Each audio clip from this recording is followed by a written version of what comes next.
محمد زاہد کراچی سے پوچھتے ہیں، مولانا صاحب میں نے اپنے ایک دوست کو قرض دیا تھا مگر وہ مجھے واپس نہیں لوٹا رہا، مجھے بڑی ضرورت ہے، میں بہت پریشان ہوں، مجھے اس کے لیے کوئی وظیفہ بتا دیں۔ یہی سوال حضرت مولانا مکی الحجازی صاحب دامت برکاتہم العالیہ سے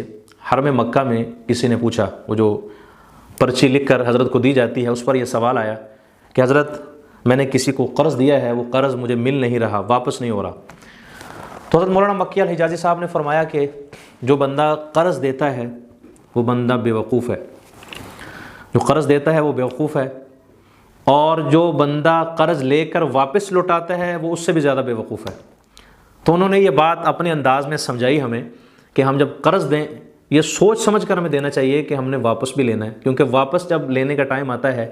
تو قرض واپس کرنے والا پھر وہ جج کی طرح تاریخ پہ تاریخ دیتا ہے، تو سوچ سمجھ کر ہمیں قرض دینا چاہیے۔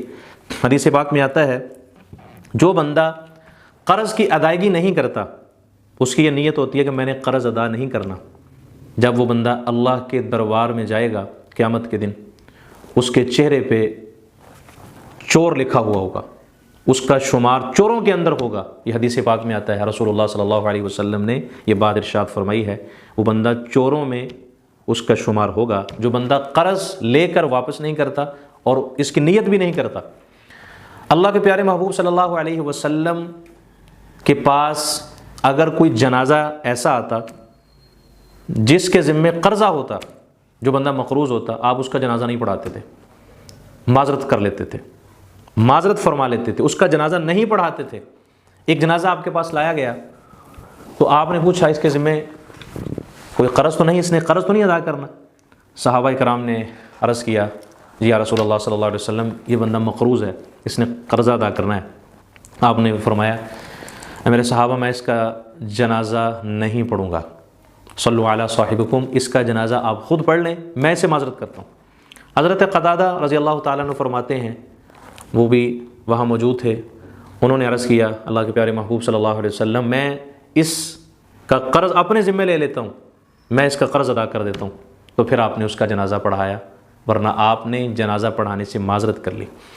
یاد رکھیں قرض لینا یہ اسلام میں منع نہیں ہے، اس سے منع نہیں کیا گیا۔ اگر ضرورت پڑے تو قرض لے لینا چاہیے، اشد ضرورت ہو، کسی جائز کام کے لیے ضرورت ہو تو اس میں کوئی قباحت نہیں۔ بلا وجہ قرض لینے سے بھی احادیث مبارکہ میں اس کی ممانعت آئی ہے، تو اگر ضرورت پڑے تو قرض لے لینا چاہیے۔ اللہ کے پیارے محبوب صلی اللہ علیہ وسلم بھی ضرورت پڑنے پر قرض لے لیا کرتے تھے۔ حضرت عبداللہ بن ربیعہ رضی اللہ تعالی عنہ فرماتے ہیں ایک مرتبہ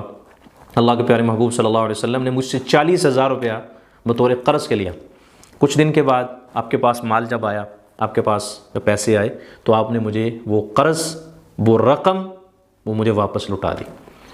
اور ساتھ اللہ کے محبوب نے مجھے یہ دعا بھی دی، بارک اللہ لک فی اہلک و مالک۔ اے عبداللہ بن ربیعہ، آپ کے مال میں اور آپ کی اولاد میں اللہ بہت برکت پیدا فرمائے۔ تو جب آپ قرض کسی کا واپس کریں تو 2 کام ضرور کر لیا کریں جو اللہ کے پیارے محبوب صلی اللہ علیہ وسلم نے ہمیں ارشاد فرمائے ہیں، وہ 2 کام ہم ضرور کیا کریں۔ نمبر 1، قرض لوٹاتے وقت ہم شکریہ ادا کریں، یہ نہیں کہ ہم اس کو مجبور ہو کر اس کو قرض دیں، یا وہ بندہ بار بار ہمیں تنگ کرے اور لڑائی کر کے جھگڑا کر کے ہم اس کو قرض لوٹائیں، تعلق توڑ کر اپنا تعلق خراب کر کے ہم اس کو قرض ادا کریں، یہ طریقہ نہیں، بلکہ طریقہ یہ ہے جو وقت دیا ہو واپسی کا، ادائیگی کا، اس وقت پر ادائیگی کی جائے،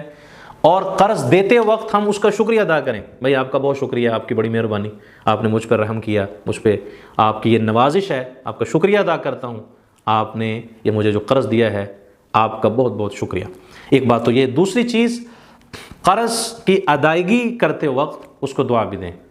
شکریہ بھی ادا کریں اور دعا بھی دیں۔ یاد رکھیں یہ 2 کام کرنا اللہ کے پیارے محبوب صلی اللہ علیہ وسلم کی سنت ہے۔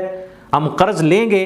قرض لے کر استعمال کریں گے، اس کا ہمیں اللہ اجر و ثواب بھی دیں گے، اور جب ہم واپس لوٹاتے وقت یہ 2 کام کر لیں گے، اس پر سنت کو زندہ کرنے کا بھی ہمیں ثواب ملے گا اور ادائیگی کرنے کا بھی ہمیں اجر ملے گا۔ اللہ مجھے اور آپ کو، ہم سب کو دین اسلام پر، قرآن و حدیث پر عمل کرنے کی توفیق عطا۔